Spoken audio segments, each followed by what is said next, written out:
Hey guys, in this video I'll show you how to allow emails from specific senders in IONOS Webmail. First thing I want you to do is just log in to your IONOS Webmail dashboard, and then from here come the top right and click on this gear cog. This will take you to your settings, and then from here click on the first option, all settings. Okay, now once you open this up, I want you to come here on the left hand panel and I want you to click on anti-spam.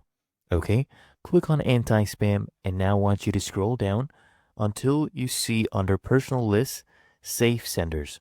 So what you do right here, you enter the email address that you would like to add to the list of safe senders.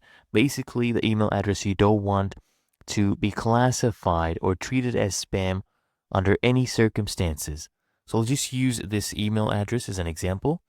And then if you want to go ahead and use a whole domain, okay, any emails from that domain, you just go ahead and add an asterisk at the start of the string.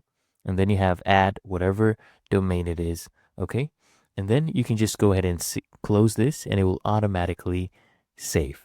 Really that easy. And that is how to always allow emails from specific senders in IONOS Webmail.